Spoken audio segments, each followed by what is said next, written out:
Shalom. Haleluya. Saya percaya kita semua pada pagi hari ini dalam berkat Tuhan yang luar biasa. Yang percaya katakan amin. Baik Bapak Ibu yang terkasih dalam Tuhan, di pagi menjelang siang hari ini ada satu hal yang luar biasa. Bahwa ketika saya boleh melihat, saya boleh berjumpa dengan Bapak Ibu, meskipun mungkin karena kita belum diperbolehkan untuk sepenuhnya melepaskan masker dan juga memang belum boleh, jadi kita tetap menggunakan masker.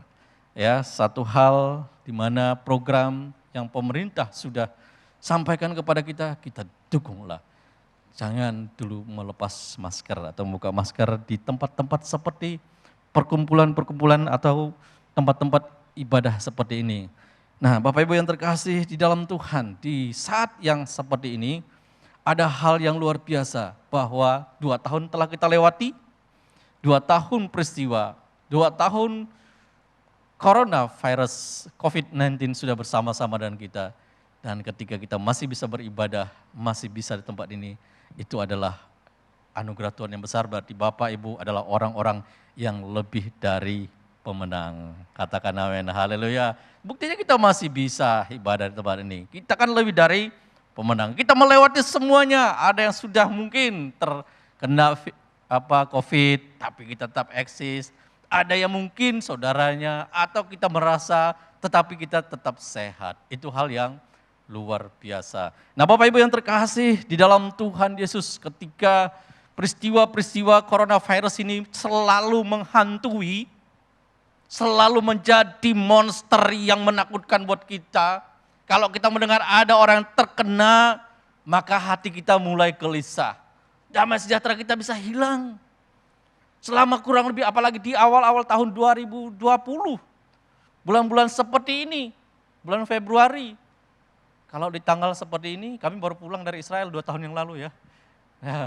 Kami bersyukur, terima kasih, ini tanggal 12. Kalau salah ini dalam OTW dari Abu Dhabi ke Jakarta. Kalau nggak salah ya, tanggal 13, tanggal 14 kita sudah kembali ke Indonesia. Dan setelah itu 2 tahun yang lalu itu, di awal Maret ternyata tidak ada lagi yang bisa masuk ke Israel. Nah itulah peristiwa perjalanan momen juga bagi saya dan istri dan kami beserta rombongan 48 orang bisa melewati itu. Dan ketika tahun 2020 kemudian mulai Maret, rasa-rasanya kita menghadapi satu peristiwa yang sangat-sangat mengerikan yang belum pernah terpikirkan dan dipikirkan oleh kita. 2021 juga sama Bapak Ibu, kita mendengar peristiwa ada orang-orang yang kita kasihi, bahkan yang orang-orang bersama dengan kita juga sudah ada dipanggil Tuhan oleh karena virus corona tersebut. Nah hal ini seperti anasir-anasir yang selalu menghantui pemikiran kita. Kita dicokokin terus dengan peristiwa-peristiwa ini, itu sebabnya mulai tahun 2022 ini kita mau bangkit. Bangkit dari apa? Kita mau melepaskan perkataan-perkataan, kita mau mendeklarasikan sesuatu yang lebih baik daripada itu supaya kita tidak terus dicengkrami dengan coronavirus ini. Apa itu Bapak Ibu? Ada momentum. Momentum di mana pada waktu tersebut kita harus melepaskan sesuatu yang lebih hebat, yang lebih dahsyat, yang lebih kuat daripada virus corona, daripada hal-hal yang menghantui kehidupan kita. Bapak Ibu yang terkasih dalam Tuhan, mungkin kita beranggapan virus corona biasa saja, dampaknya luar biasa Bapak Ibu dengan peristiwa itu.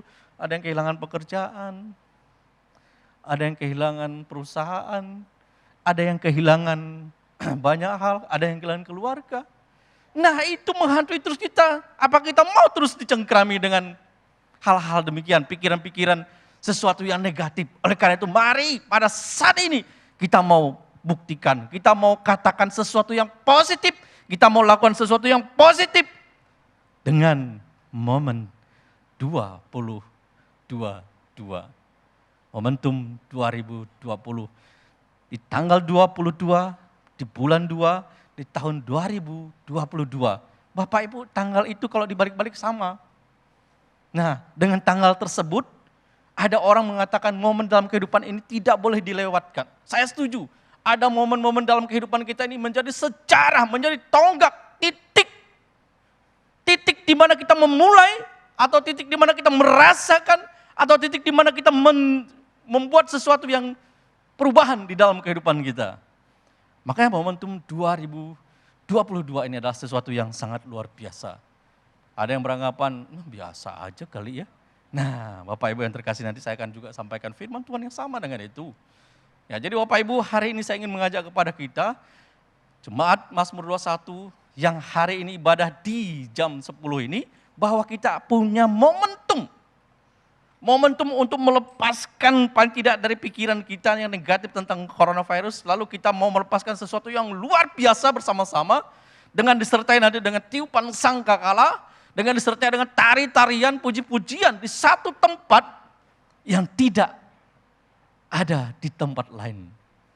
Kalau kita tahu IKN, ibu kota negara kita yang baru, Nusantara, titik nolnya Indonesia. Tetapi tahukah Bapak Ibu yang terkasih dalam Tuhan, bahwa di dunia ini ada satu titik nol juga yang ternyata ada di sekitar kita. Yang ternyata ada di lingkungan kita. Yang ternyata nggak jauh dari jangkauan kita.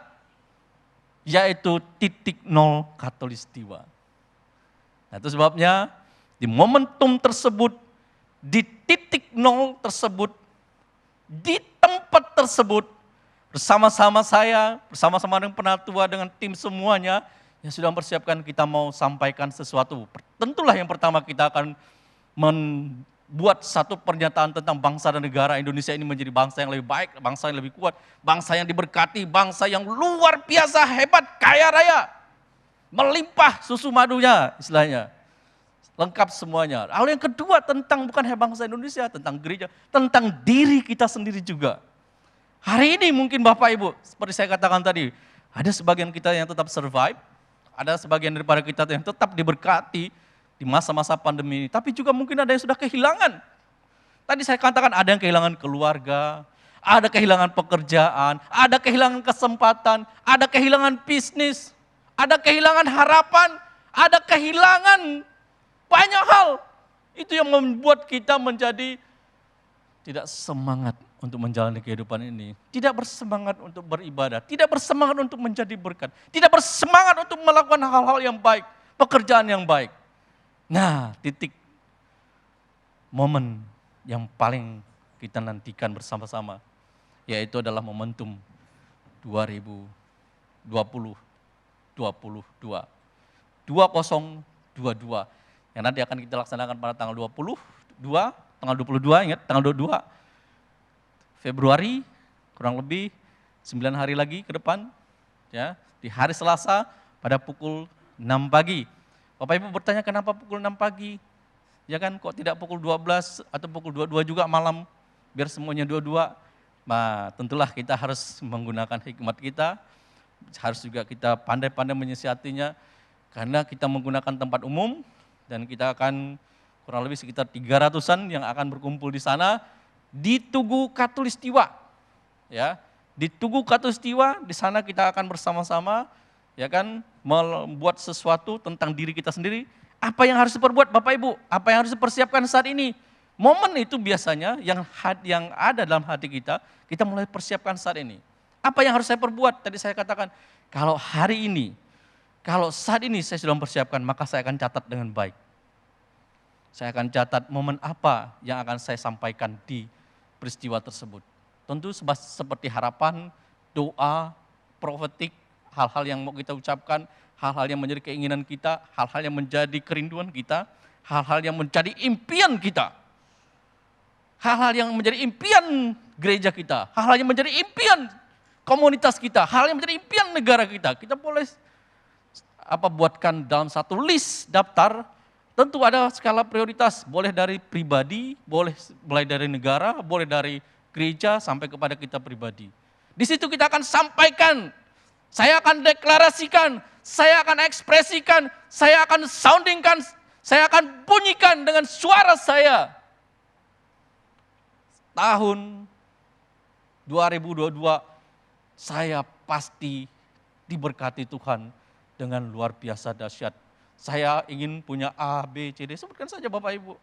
Nanti setelah kita sebutkan di situ, kalau yang punya perusahaan satu, saat ini mungkin perusahaannya bergerak di bidang komoditas. Ya, kita tahu bahwa Kalimantan Barat ini sangat kaya akan komoditas. Ada kelapa sawit, ada komoditas-komoditas yang lain, ada banyak hal, ada pindang, ada sahang, ada macam-macam sekali. Ya, tentu padi, bawang putih, macam-macam. Sudah punya satu perusahaan, wah ternyata kalau ingin menjadi konglomerat, kata kawan saya, paling tidak kita harus menguasai 5 core bisnis, supaya orang bisa menjadi konglomerat. Dan memang betul, orang yang 5 core bisnis tersebut, yang betul-betul menjadi konglomerat di dunia. Yang pertama, core bisnis yang pertama menguasai IT. Kita tahu saat ini Elon Musk, siapa yang nyangka Elon Musk akan menjadi orang nomor 1 di dunia kekayaannya saat ini, bersaing dengan Bill Gates dan Jeff Bezos, ya kan? Karena mereka menguasai teknologi. Bill Gates juga sama, ya kan? Itu core bisnis pertama, kuasai teknologi. Saat ini kita bisnis ada NFT. Waduh, apa itu NFT? Hanya jual di apa namanya? Di open ocean namanya. Orang bisa kaya dapat triliunan, seperti salah satu saudara kita yang ganteng enggak juga, jelek juga enggak, tak boleh main fisik ya. Namanya Om Ghazali, Mas Ghazali. Foto-fotonya itu bisa laku luar biasa Bapak Ibu.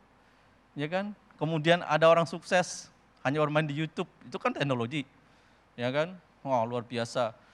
Nah, kemudian tapi tidak sehebat orang kalau betul-betul kaya raya itu menguasai core bisnis yang IT.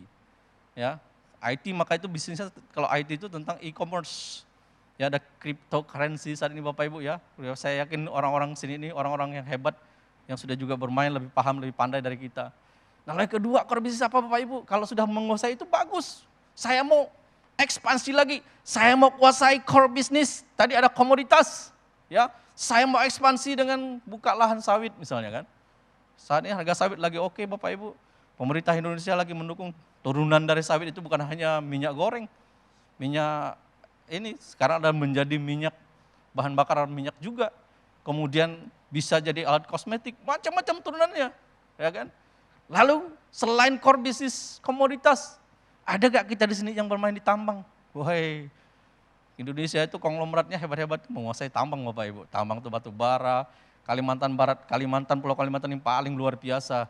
Semua hampir jenis tambang itu mungkin ada puluhan jenis. Ya, mulai dari intan yang diekspor ke, jangan-jangan saya bilang waktu kami ke Carthage di Yerusalem kemarin, ini jangan-jangan intannya juga dari landak nih, dari kampung halaman saya bilang. Ya kan, ada intan, ada uranium, ada thorium. Uranium itu bahan dasar untuk membuat tenaga nuklir. Orang bicara nuklir mungkin hanya bom nuklir saja, tapi nuklir itu bisa juga untuk pembangkit listrik. Untuk kesehatan. Ada di Kalimantan Barat. Tambang uranium itu ada di Landak, ada di Sanggau, ada di Kapuas Hulu, ada di Melawi. Ya. Bicara lagi tambang apa lagi? Bauksit Kabupaten Sanggau. Wih, luar biasa. Ada tambang macam-macam. Kalau orang bisa menguasai tambang Bapak Ibu, wah bisnisnya paling luar biasa. Itu bisa jadi konglomerat, bisa punya pesawat pribadi macam-macam. Ya kan? Nah, core bisnis yang lain ketiga, properti. Nah, di sini banyak ini pemain properti ini.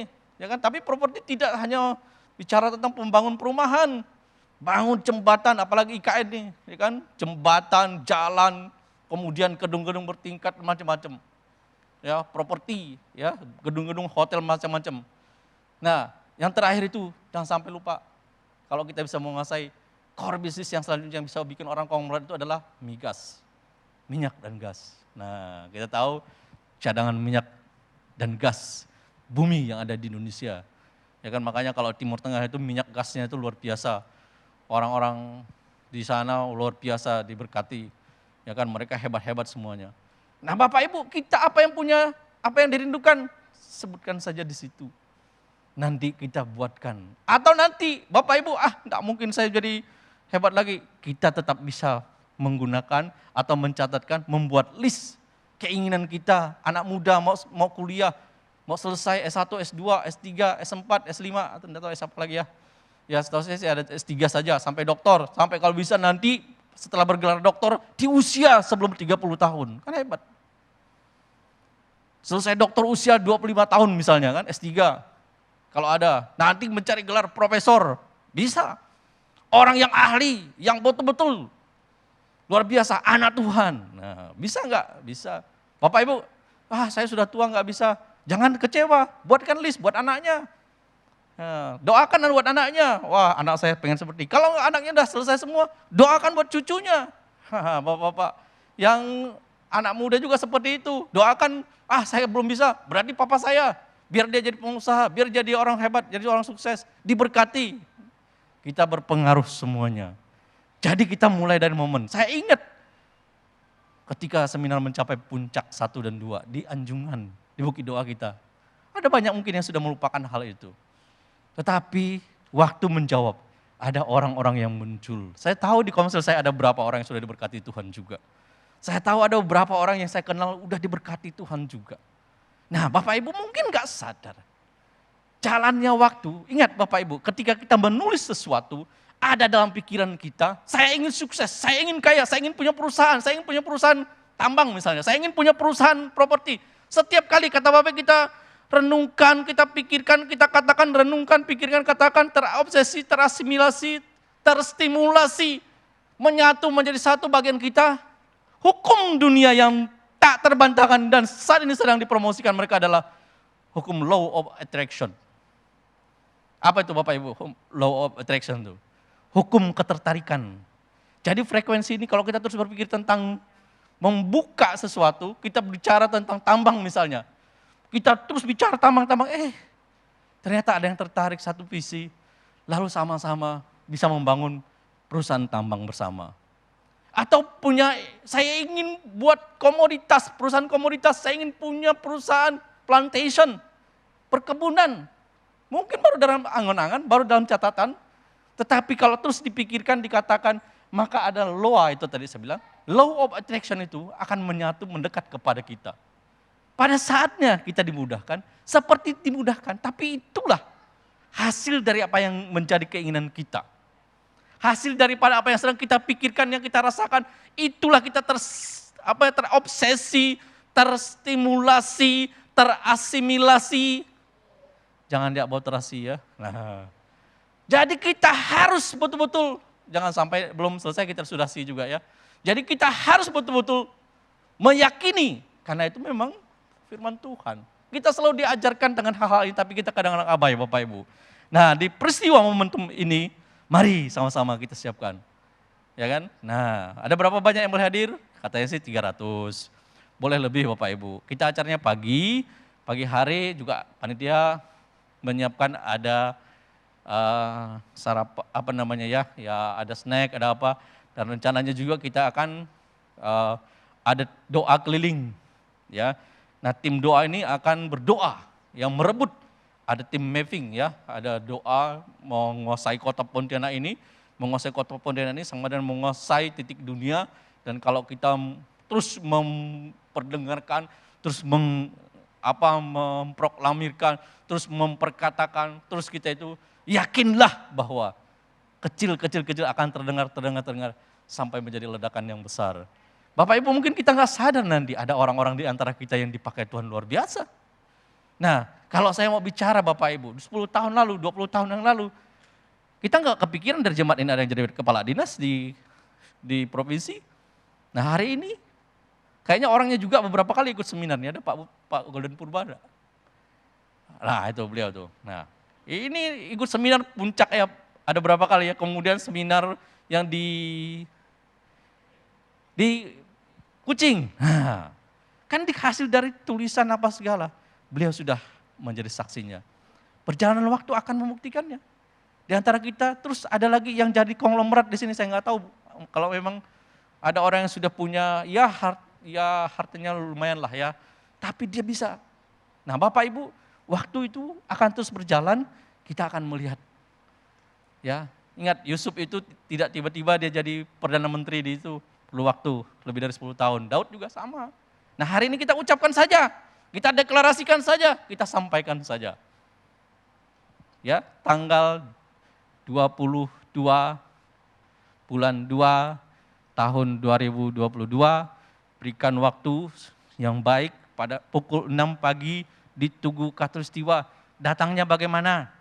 Pergi ke sana pakai apa? Yuk, jangan mikir macam-macam sekarang ini banyak. Ya, kita datang sendiri boleh, pakai kendaraan, kerombongan boleh. Setelah itu nanti pulang, setelah dari itu kita akan doa. Memapping kota Pontianak, masing-masing ada 4 wilayah telah dibagi, dan juga nanti ada jalur lintas air, akan naik kapal kalau nggak salah ya. Ya, kita sama-sama doakan juga. Jadi kota Pontianak, Tugu Katulistiwa, titik nolnya dunia, kita deklarasikan yang luar biasa. Bapak Ibu, itu tentang momentum 22. Nah, sekarang saya akan kembali ke satu ayat firman Tuhan. Tentu karena saya diberikan waktu untuk baca firman Tuhan, maka saya akan mengajak kita merenungkan satu bagian firman Tuhan. Saya hanya membaca ada 5 ayat saja Bapak Ibu. Ya, terkait dengan hal-hal yang Tuhan sudah kasihkan kepada saya. Nah, kita boleh baca temanya apa? 1, 2, 3. Menjadi kaya dalam kebajikan, suka memberi dan bagi. Ya, temanya tuh menjadi kaya. Katakan kiri kanannya, menjadi. Yakin enggak dengan perkataannya? Lalu kalau tiap hari berkatakan menjadi kaya, memang di sini sudah ada yang kaya, ada yang sedang menuju kaya, dan ada yang terus bertambah kaya. Bapak Ibu mau pakai kalimat yang mana? Sudah menjadi kaya, bertambah kaya, atau sedang menuju menjadi kaya? Nah, jangan kita meremehkan satu kalimat. Kalau hari-hari katakan saya kaya, tadi saya bilang ada law of attraction. Maka kekayaan itu akan mendekat kepada kita. Tapi ingat ya, nah ini saya akan sampaikan kepada kita semua ini orang kaya semua.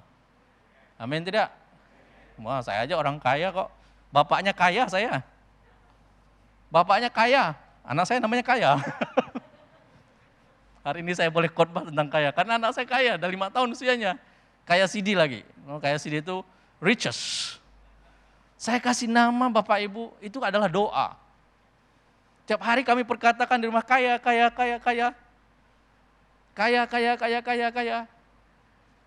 Sekarang saya kaya enggak? Kata tetangga sih bilang, anak saya, Joy, kalian tuh orang kaya katanya. Jadi pun anak saya itu nomor 3 tuh kaget, loh masa sih kami orang kaya? Pak, kita ini orang kaya kah? Masa kamu gak yakin Joy kita orang kaya? Saya bilang. Loh, kalau kita kaya kan paling tidak kan sudah punya rumah sendiri, udah kaya dong ya. Ya, kaya itu kan relatif Bapak Ibu ya. Kalau misalnya ada orang yang nggak punya rumah, kita punya rumah, maka orang yang nggak punya rumah bilang, kita sudah menjadi orang kaya. Ada orang, kita punya rumah, kemudian ditambah ada kendaraan roda 4, orang yang nggak punya kendaraan roda 4 sama-sama punya rumah, dia bilang orang kita ini orang kaya. Memang kaya itu relatif. Maka tadi saya bilang, kaya menjadi sangat kaya, atau luar biasa kaya, kan gitu, jadi konglomerat terakhir. Nah, kira-kira kayak gitu.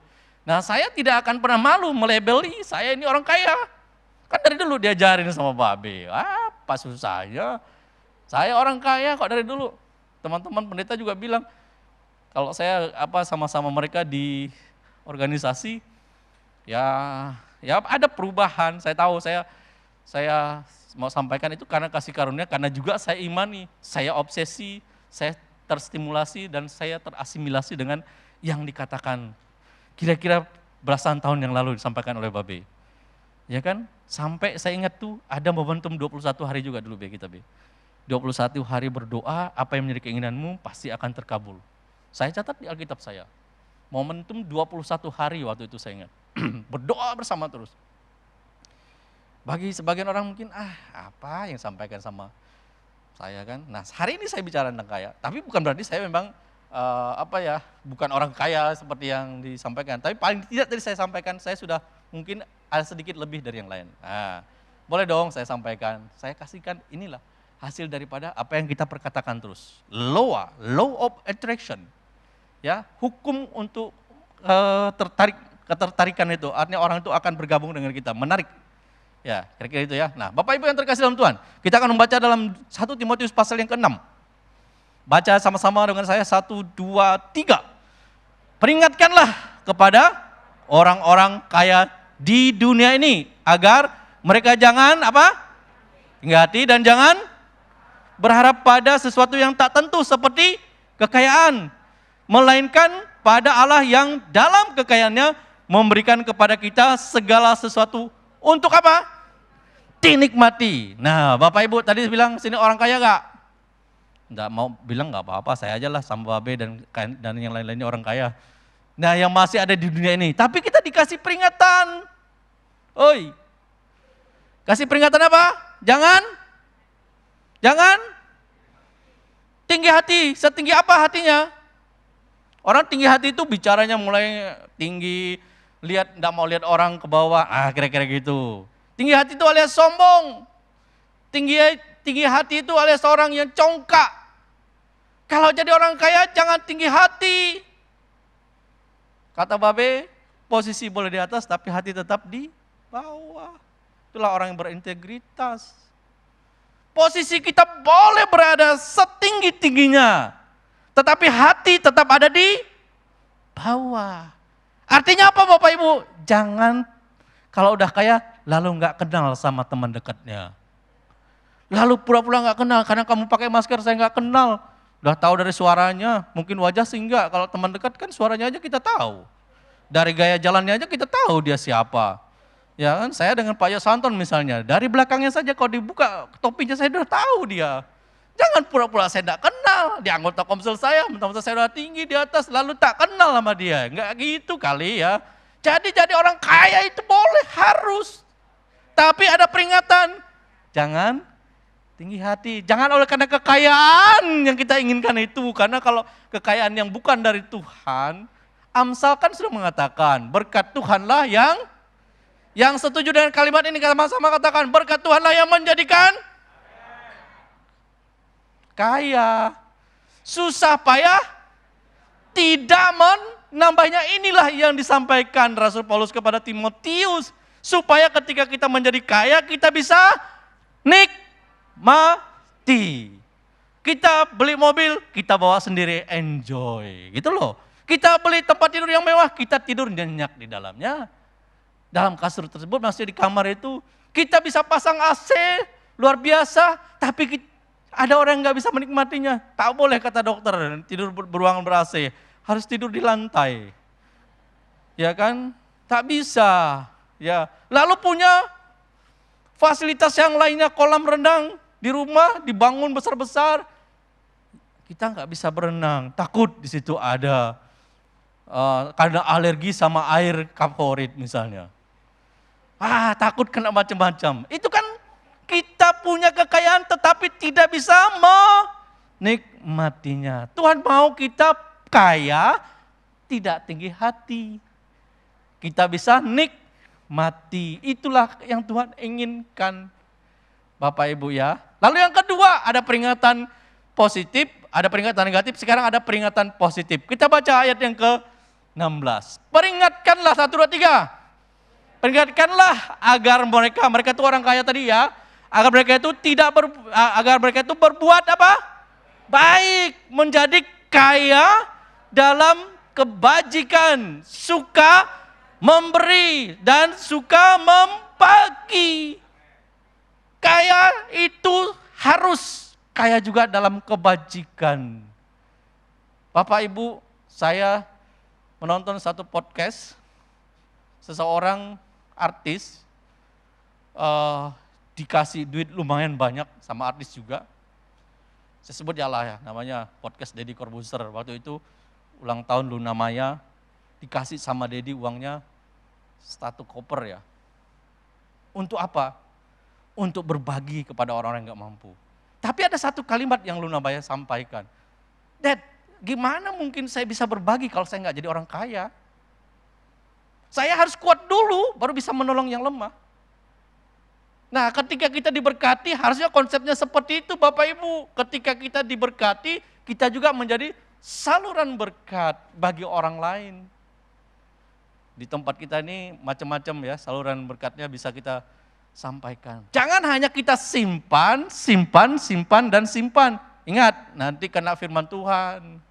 Orang yang menyebar harta bertambah kaya, orang yang menahan harta alias pelit bertambah nanti makin miskin.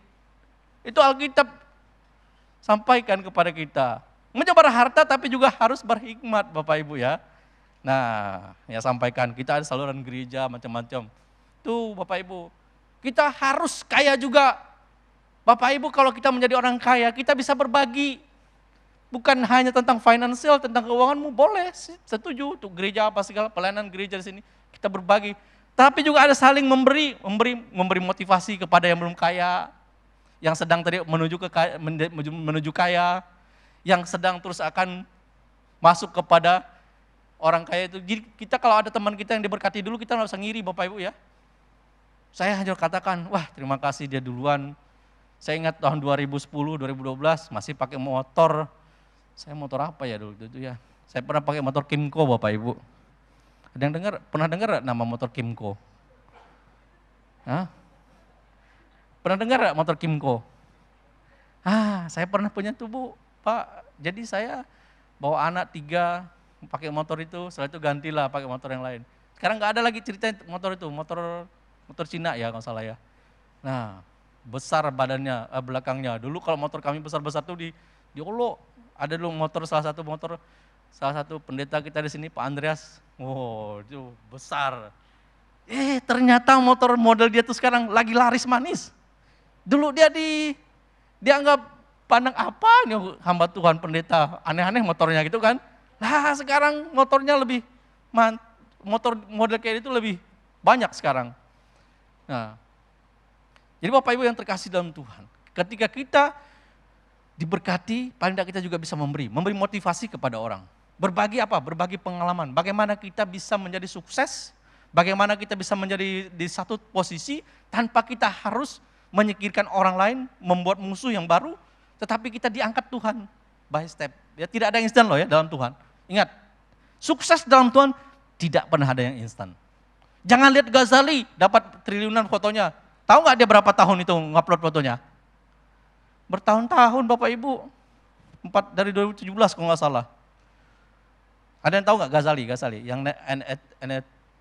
NFT itu, yang foto selfie-nya itu yang dihargai sampai miliaran, katanya sampai triliunan tuh, ya kan? NFT itu bisnis yang nggak tahu. Sekarang ada orang juga bisnis metaverse ya namanya ya. Nanti Mazmur, jangan-jangan di Mazmur ini sudah ada yang coupling B. Saya nggak tahu di sebelahnya sudah siapa yang beli nih. Di metaverse ya. Ya, kalau udah ada yang beli di sini, saya misalnya punya rumah di sini, tak bisa tuh digugat. Siapa yang mau jadi tetangga Mazmur 21 nanti kan harus beli izin sama saya dulu. Itu di dunia maya, ya kan? Nah, itu yang nggak pernah kepikiran sama kita. Tiba-tiba orang itu bisa saja menjadi kaya. Jadi kita bisa berbagi, saya menjadi sukses tanpa saya melakukan hal-hal yang negatif. Tanpa saya melakukan hal-hal curang untuk saya bisa menjadi sukses. Saya bisa dapatkan berkat ini karena memang jalannya benar. Ya, saya diberkati itu memang jalannya betul. Bukan karena hasil manipulasi, suap menyuap macam-macam, tidak. Memang ada jalurnya dan bisa dipertanggungjawabkan secara keuangan, secara pajak apa segala. Jadi kehidupan kita ini harus seperti itu. Ketika kita menjadi kaya itu, kita mau juga berbagi kepada orang lain. Kaya akan kebajikan. Kebajikan itu apa?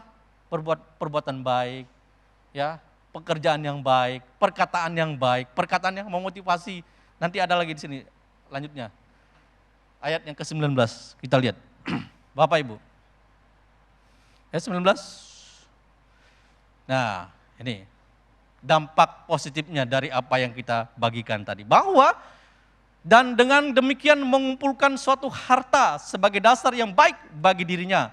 Bagi kita tadi, mengumpulkan suatu harta kalau kita berbuat baik, kita saling berbagi, kebajikan apa segala itu, ya, pada waktunya yang akan datang kapan? Kita ini hidup tidak hanya di dunia ini. Bapak Ibu hari ini kalau lihat, saya lihat ada satu bangku di sini ini sudah tidak ada lagi yang mengisinya. 1 tahun yang lalu kita masih bisa ketemu, itu betul tidak? Kan tidak ada yang abadi. Nah, ada yang sudah mendahului kita. Apa yang akan dibawa? Ini kan mencapai hidup yang sebenarnya di kemudian hari.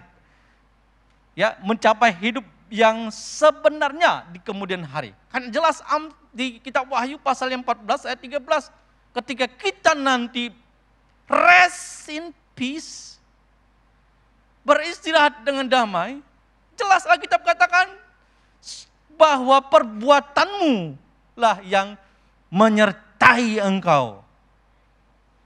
Pada saat kita nanti berhadapan dengan Bapa, itu perbuatan kita yang dibawa, bukan cincin emas yang besar-besar, kalung, segala macam-macam itu, tidak. Nah, itulah tadi perlu ada kebajikan. Ketika kita kaya, harus juga kaya akan kebajikan. Berbuat baik, berbagi, saling memberi. Memberi orang yang dalam memang memerlukan bantuan secara finansial mungkin. Ada orang yang memerlukan motivasi buat kita, dorongan buat kita untuk kita datang. Hanya memberi perkataan, kata-kata, orang bisa hidupnya lebih hebat lagi Bapak Ibu. Bisa lebih daripada uang nilainya. Kalau perkataan kita itu membangunkan, membangkitkan dia. Pebisnis contohnya. Ya kan? Atau kita ada yang mengalami saudara-saudara kita yang sakit, dia down. Tapi ada satu kalimat kita yang menguatkan dia, akhirnya dia bisa bangkit dan dia bisa menjadi sembuh dan bisa menjadi berkat. Nah, kita berbagi, kita memberi untuk kebajikan tadi, karena ini yang akan dibawa oleh kita. Bapak Ibu yang terkasih dalam Tuhan, ayat yang ke-20, hai Timotius, peliharalah apa yang telah dipercayakan kepadamu. Timotius ini sudah terpercaya, sudah sangat kredibel. Dia adalah salah satu muridnya Gamaliel. Dia adalah muridnya juga dari Rasul Paulus. Anak muda yang dari kecilnya sudah memahami, sudah menyukai, sudah sangat rajin beribadah kepada Tuhan. Kredibel, pelihara kata Rasul Paulus. Pelihara tadi itu apa? Kebajikannya. Pelihara tadi itu apa? Kebaikannya, perbuatan-perbuatan yang baik. Pelihara apa lagi? Jangan terus menasihatkan juga orang-orang kaya. Kira-kira gitu. Kemudian dipercayakan, hindarilah omongan yang kosong dan yang tidak suci dan pertentangan-pertentangan yang berasal dari apa yang disebut dengan pengetahuan. Kadang-kadang pengetahuan itu perlu Bapak Ibu. Tapi ingat, ada pertentangan-pertentangan, ada omongan-omongan kosong. Ini Babe, ini Pak Sukardi cerita apa lagi tentang momentum 21. Momentum 22, sorry. Apa? Apa itu? Apa itu? Tidak usah. Itu mulai Bapak Ibu. Hindari perkataan-perkataan itu. Hindari omongan-omongan itu. Omongan-omongan negatif, omong-omongan kosong, ya, pertentangan-pertentangan, ya, hindari aja, udah. Karena itu bisa membuat kita menyimpang nanti kata Alkitab. Ya.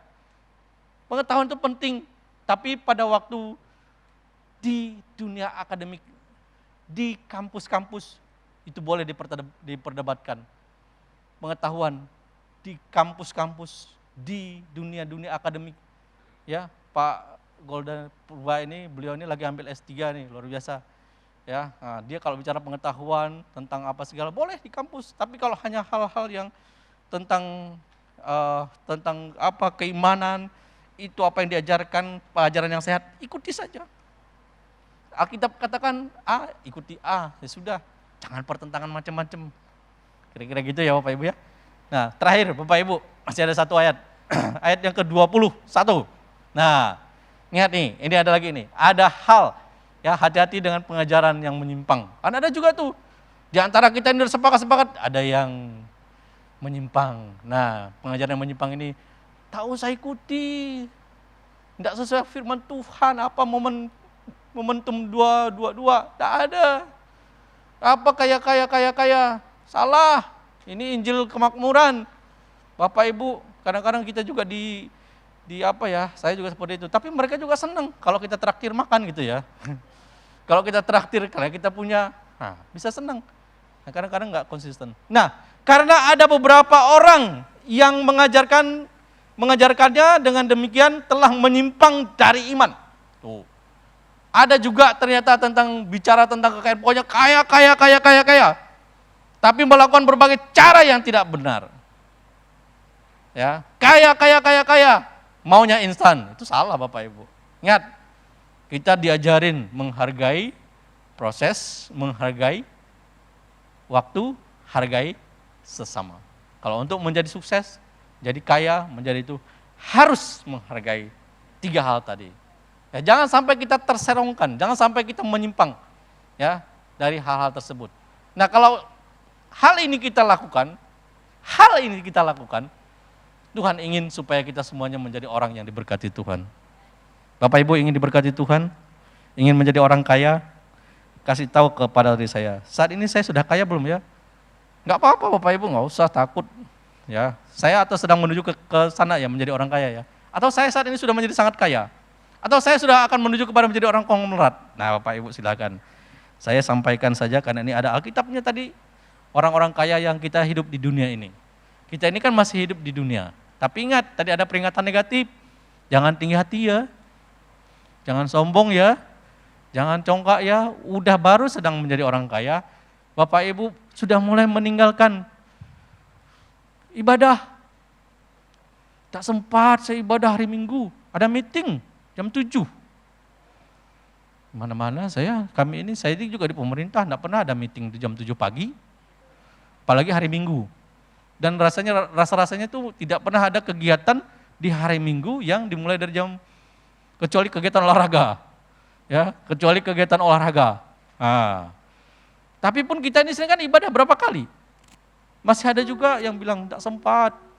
Suruh pelayanan, aduh sorry ya bro, saya tadi malam tidurnya sampai di atas jam 2. Jadi bangunnya tidak sempat lagi. Ketika kita diberikan kesempatan menjadi orang yang diberkati, bukankah kita diberikan juga hati? Diberikan juga pikiran, bagaimana kita mengelola waktu kita. Bagaimana waktu itu kita bisa manage dengan baik. Ada waktunya beribadah, beribadahlah. Jelas Alkitab katakan, tidak pernah berubah dari dulu sampai sekarang. Bahwa 6 hari lamanya engkau bekerja. Pada hari yang ke-7, engkau istirahat. Bukan hanya istirahat, engkau istirahat dan beribadah kepada Tuhan. Sebisa-bisanya kita bisa beribadah dan bisa melayani lebih baik. Sebisa-bisanya kita datang beribadah dan melayani, itu luar biasa. Jadi kalau ada pebisnis, jadi kalau ada pertemuan-pertemuan bisnis, atau pertemuan apapun di hari Minggu, rasa-rasanya sih semua orang perlu istirahat ya. Nah, Pak ini lobinya lewat olahraga Pak di lapangan golf. Jadi harus hadir. Wah, Bapak Ibu. Sekarang itu lobi tidak harus seperti itu. Biasanya kalau di lobi lapangan golf itu macam-macam lah. Ya.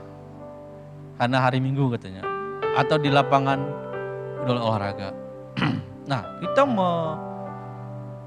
menyampaikan ketika kita berbisnis, nah hal-hal yang bagus, yang positif itulah yang kita turuti. Sekiranya memang tidak bisa dilakukan di hari itu, ya sudah. Ya kan? Kita tetap melakukan bagian kita bahwa 6 hari lamanya kita bekerja. Ingat, 6 hari lamanya kita bekerja.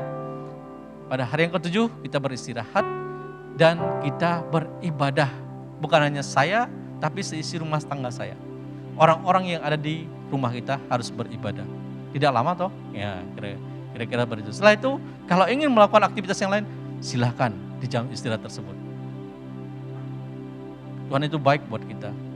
Ketika kita betul-betul melakukan dan menerapkan firman Tuhan, yakinlah. Saya memang masih baru menjadi orang Kristen. Baru sekarang pas 30 tahun Bapak Ibu. Ya baru 30 tahun juga dalam pelayanan. Dari menjadi guru sekolah minggu, angkut kursi, kemudian sampai sekarang ya baru 30 tahun. Dan dalam proses 30 tahun itu ya saya sudah melihat kehidupan kita tidak pernah turun, akan terus naik. Ulangan 28 ayat 13-14 persyaratannya tadi bahwa hari Minggu tidak menyimpang ke kiri dan ke kanan, tidak ikut terserongkan dengan pengajaran-pengajaran yang aneh-aneh. Kita ada pengajaran yang sehat, ada gembala di sini yang selalu mengajarkan kepada kita. Mari kita bangkit berdiri Bapak Ibu. Haleluya. Berikan hatiku.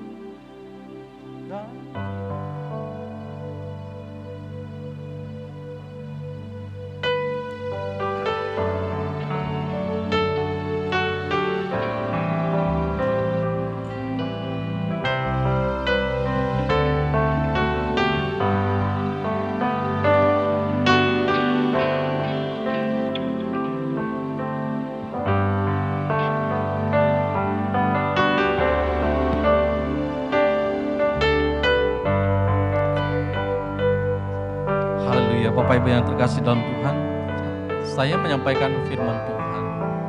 Tidak menambah, tidak mengurangi, tidak menginterpretasikan macam-macam.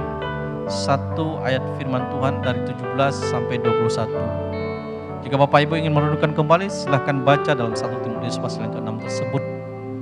Bahwa sesungguhnya Tuhan merancangkan, ada disebutkan orang-orang kaya di dunia ini. Siapa orang kaya hari ini ketika kita mendengar? Kalau engkau yakin kau orang kaya, jadilah kita orang kaya. Khotbah saya ini rekamannya pasti akan bisa diputar dan diulang-ulang. Dan saya ingin melihat juga 10 tahun ke depan, 20 tahun ke depan, karena khotbah ini akan tersimpan dengan baik di YouTube. Saya pun masih bisa menonton khotbah-khotbah saya yang belasan tahun yang lalu. Apa yang sudah jadi terrealisasi saat ini. Ku berikan hatiku dan jiwaku, semuanya bagimu di dalam hidupku, di setiap waktu. Nyatakan jalanmu, ku berikan hatiku dan jiwaku, semuanya bagimu di dalam hidupku, di setiap waktu. Nyatakan jalanmu, ku berikan hatiku dan jiwaku, semuanya bagimu di dalam hidupku, di setiap waktu. Nyatakan jalanmu.